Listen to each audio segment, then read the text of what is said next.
Dr. Thomas Maples, and welcome back to A Sacred Journey.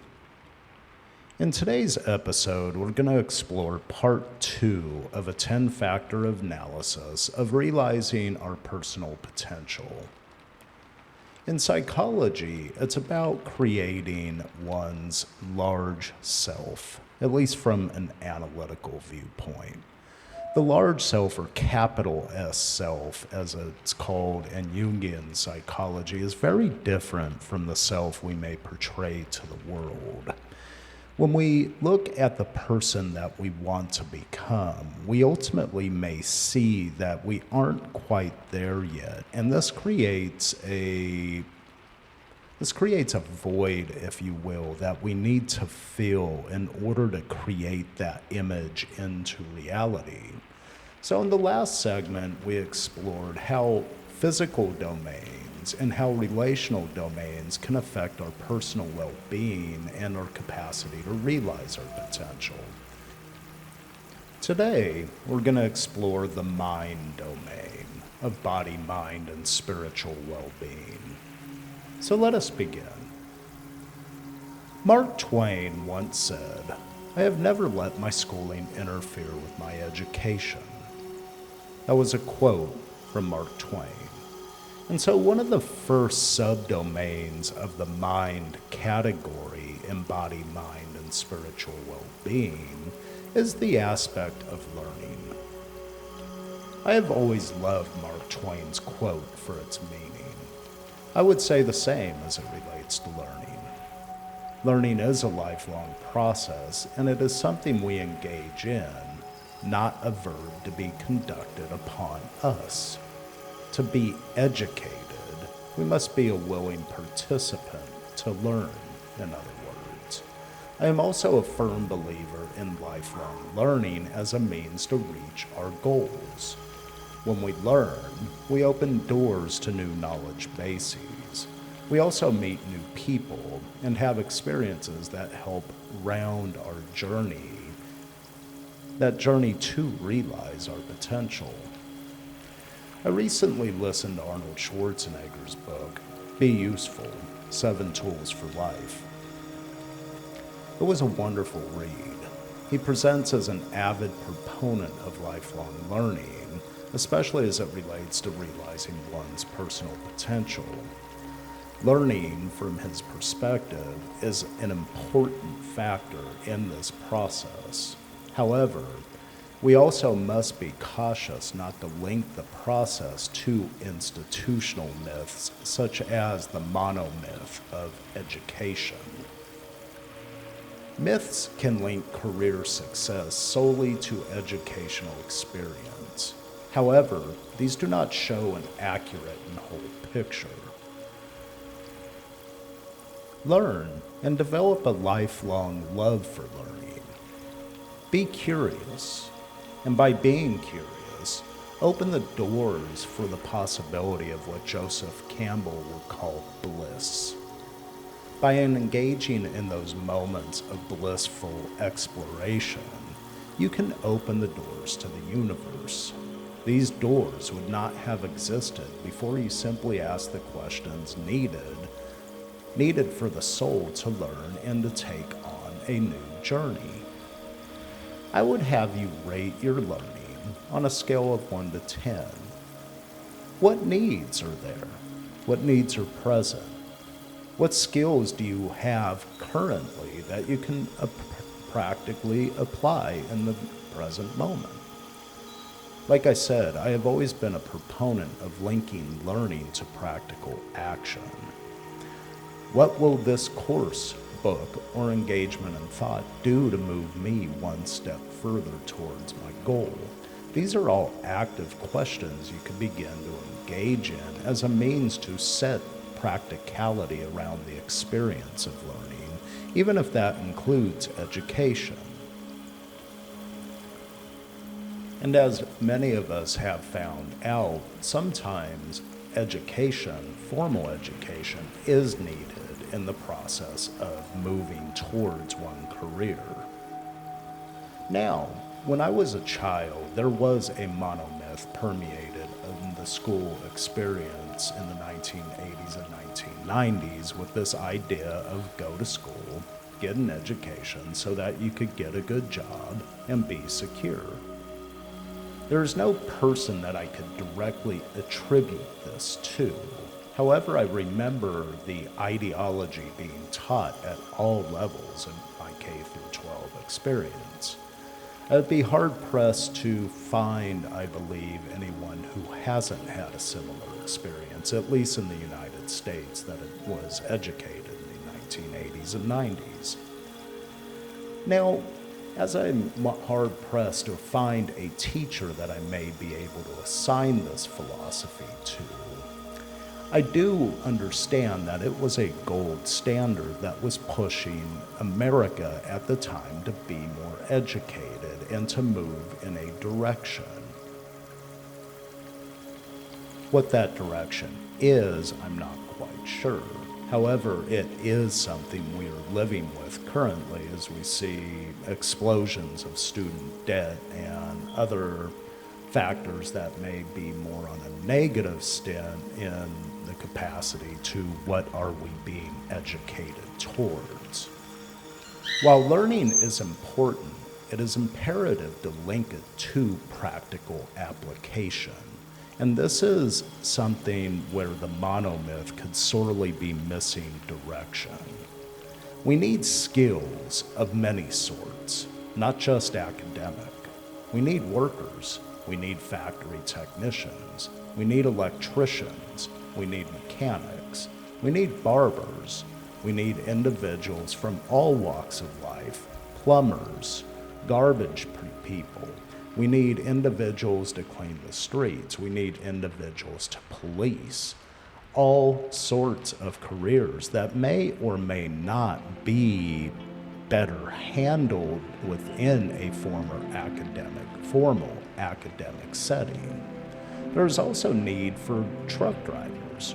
There are needs for professionals like engineers, scientists, doctors, attorneys, judges.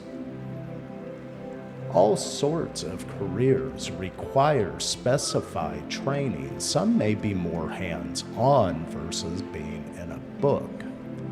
Careers are abound, and as we need services for manufacturing, logistics, and governance, we see that there may be many roads that we could engage that may include formalized learning, but may not include formalized learning within, let's say, an educational, institutional setting.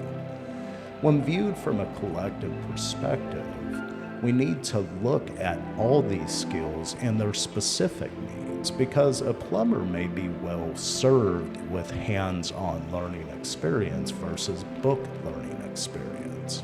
A doctor may need both. A truck driver may not necessarily learn the skills needed behind a book. It's better that they may learn these from behind the wheel and have more experience with driving something outside of the academic setting.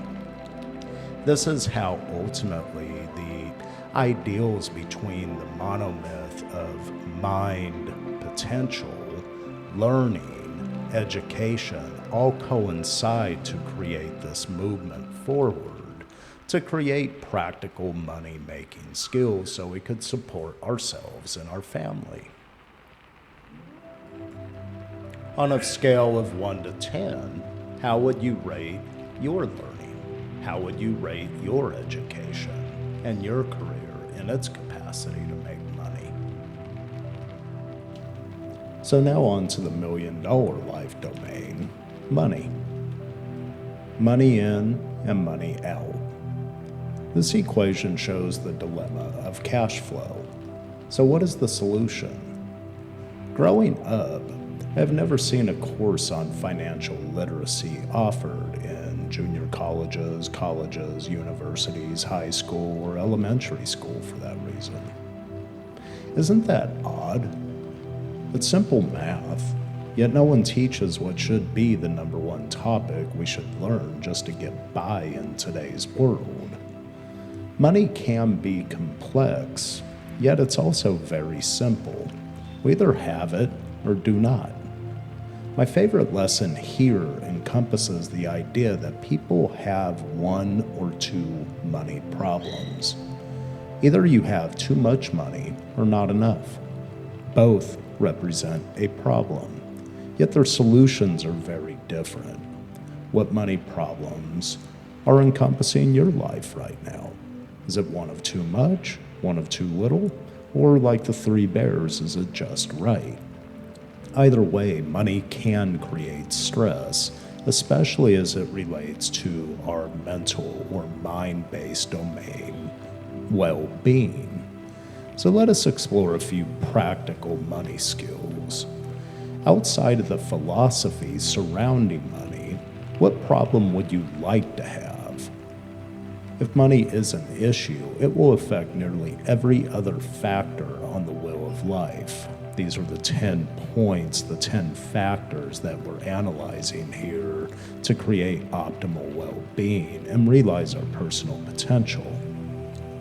Money is one of those factors that touches upon health factors that our body may need to be nurtured. Money helps create the nurturance, whether it be through food or experiences the body can undertake with exercise as a means to create well-being. When cash is abundant, we have exposure to different opportunities that may not be possible when cash is tight. Not that there should be a handout. There should never be a handout. As we know from the age-old adage, if you teach a person to fish, they eat for a lifetime. If you give them a fish, they eat for a day. Why don't we teach more people how to fish? More people how to catch what's there so that they can feed themselves, but also teach others maybe to fish. Now, as I was saying, when cash is abundant, we have exposure to different opportunities that may not be present in a more tightened economy. And I think we're all being affected by that these days. Now, should there be an aspect of learning how to fish, how to create abundance where there may not be some? One should learn how to fish in order to create the means to optimize one's personal potential.